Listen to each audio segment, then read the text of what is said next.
欢迎来到新兴消息频道，请订阅频道，所以大家不要错过当天最热门的新闻。我们今天的时事通讯包括以下内容：赵丽颖男在走红，孙俪难以待热，46岁凭以法之名一举成名封神。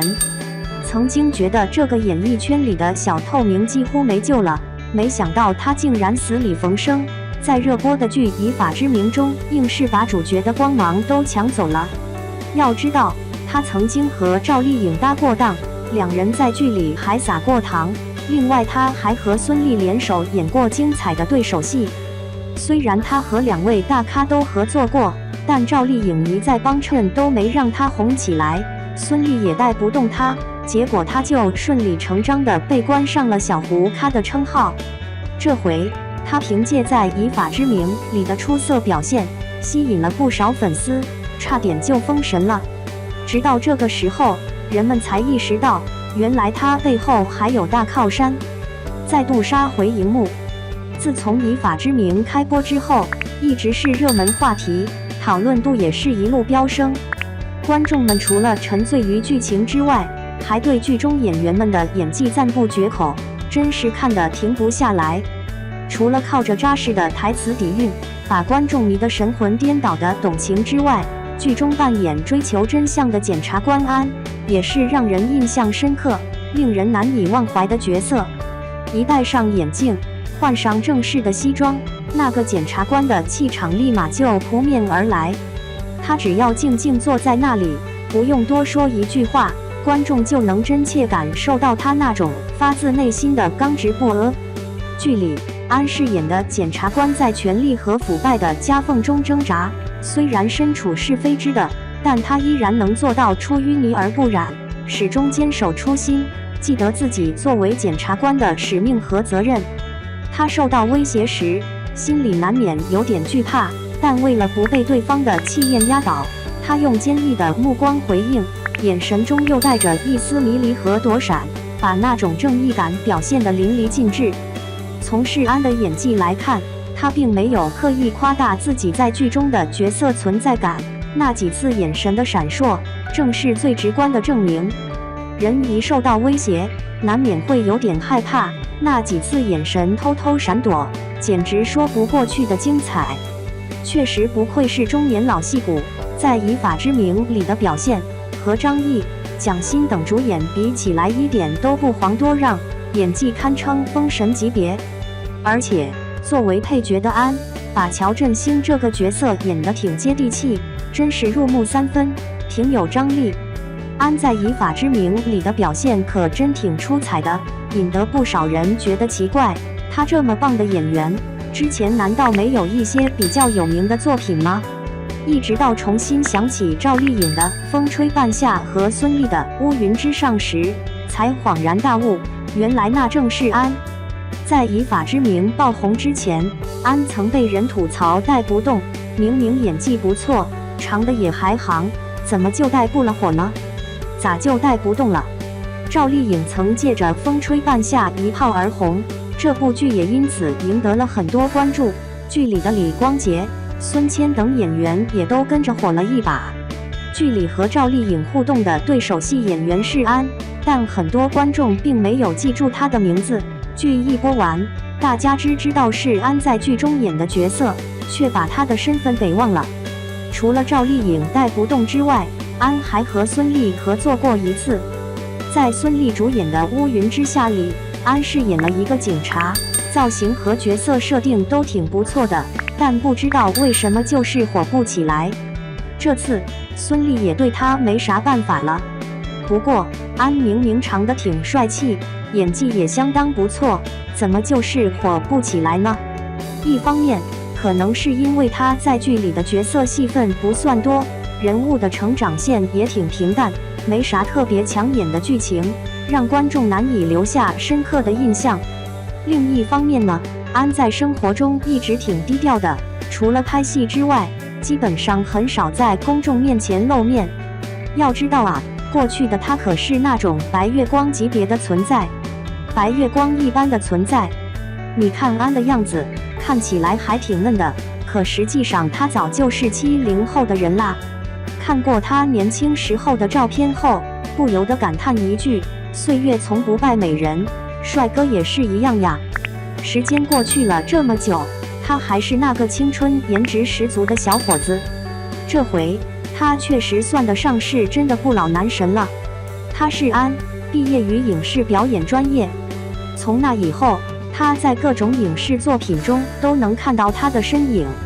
早在2000年左右，大火的《太祖秘史》和《康熙秘史》里面都有他的出演。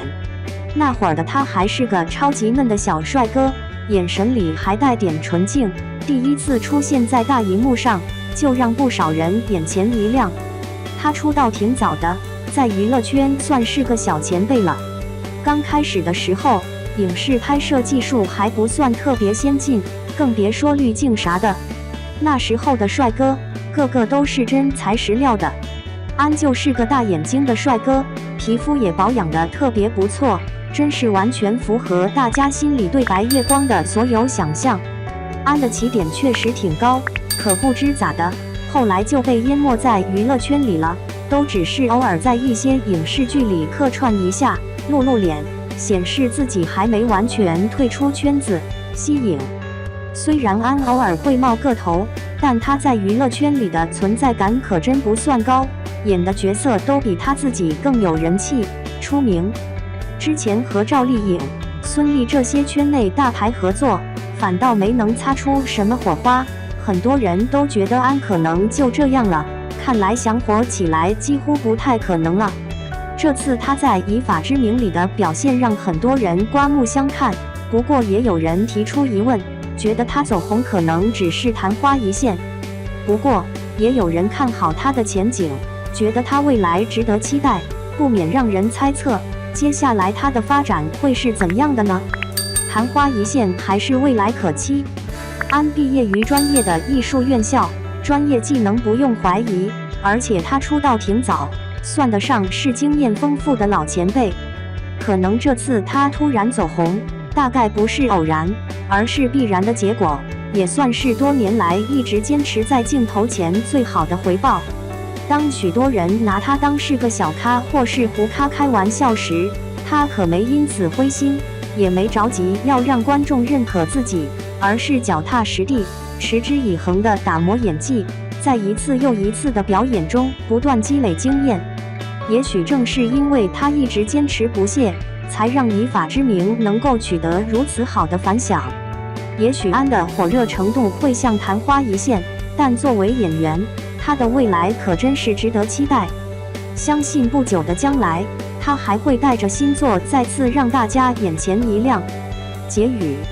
曾经被调侃为赵丽颖、孙俪带不动的默默无闻，如今却变身成为热度超越主角的最帅检察官。这一切的转变，离不开他的坚持和实力，才让这么多变化成为了必然。2. 赵丽颖这几年的剧太能打了，4部佳作哪部你刷了？赵丽颖的剧总能让人追得停不下来。这几年她演了不少好角色，从农村姑娘到创业大佬，从仙侠女王到奇幻少女，每个都让人印象深刻。今天就来聊聊她近年的4部剧，看看有没有你爱的那部。幸福到万家，农村姑娘的成长传奇。幸福到万家改编自长篇小说《秋菊传奇》，这部剧在2022年一经播出便备受关注。赵丽颖在剧中饰演何幸福，一个来自农村、性格果敢正直的姑娘。她的婚礼上，妹妹遭遇婚闹受辱，何幸福为妹妹讨说法，砸伤了村支书儿子，由此开启了一系列故事。村里建保健品厂征用她家耕地，她勇敢与村支书对簿公堂。生孩子大出血时，村支书组织村民献血救了她，可她之前的举报信又引发后续波折，无奈进城打工。在城市里，她与丈夫冲突不断，婚姻亮起红灯。回到家乡后，她办民宿带火家乡旅游产业，又在保健品厂污染案中带领村民抗争，最终当选万家庄新的带头人。赵丽颖将何幸福的坚韧、善良与勇敢诠释得淋漓尽致，让我们看到了一个农村女性在时代浪潮中的成长与蜕变。风吹半夏，90年代的创业史诗。同样在2022年播出的《风吹半夏》是一部以女性创业为主题的现代都市剧，展现了20世纪90年代中国民营钢铁行业的发展历程。赵丽颖饰演的许半夏，母亲难产去世，父亲对她不闻不问，这养成了她敢闯敢拼的性格。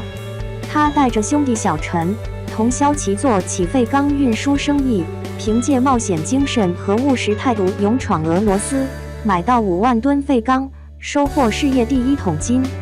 此后在竞争激烈的钢材市场中，他凭借卓越眼光、果敢个性和敏锐市场嗅觉，逐渐扩大事业版图。在这个过程中，他经历生活、感情和工作的种种历练，最终收获事业和爱情。赵丽颖把许半夏的狠厉果决、独立自主演绎得入木3分，让观众仿佛置身于那个充满机遇与挑战的90年代创业潮中。与凤航，仙侠世界的浪漫冒险。2024年播出的《与凤航》改编自九路飞香的小说《本王在子》，是一部古装神话剧。赵丽颖饰演灵界碧苍王沈离，因逃婚受伤坠落人间，偶遇下凡体验生活的上古神行止，两人携手展开一段充满烟火气和磅礴之力的新神话爱情故事。从剧情上看，该剧巧妙融合仙侠、轻喜剧元素，打破传统仙侠剧套路。沈离逃婚下凡，从威风凛凛的碧苍王变成被误认为山鸡的咯咯哒，这一设定充满反差萌，为剧情增添不少趣味性。赵丽颖饰演的沈离英姿飒爽又不失可爱，将角色的魅力展现得淋漓尽致，与林更新的对手戏更是火花四溅，让人看得十分过瘾。在人间，虚实交错的心灵救赎。在人间于2025年播出，这部剧可谓独具特色。它是一部高概念奇幻爱情剧，讲述了网约车乘客贾小朵赵丽颖饰与自我迷失的兼职司机徐天银访士相伴，一起进入虚拟空间，开启心灵之旅，在多重世界中的冒险故事。他们遇到形形色色的青年人，在彼此帮助与鼓励下，逐渐摆脱束缚，最终实现自我疗愈。这也是赵丽颖首次挑战水仙剧，一人分饰多重人格的复杂角色。预告中的粉色短发与高难度动作戏彻底颠覆了她以往的形象，雨中回眸镜头中那充满悬疑与宿命感的眼神，成为观众讨论的焦点。她在剧中的精彩演绎，让我们看到了她不断挑战自我、突破演技边界的决心。赵丽颖在这些剧中，用她扎实的演技塑造了一个个性格鲜明、令人印象深刻的角色。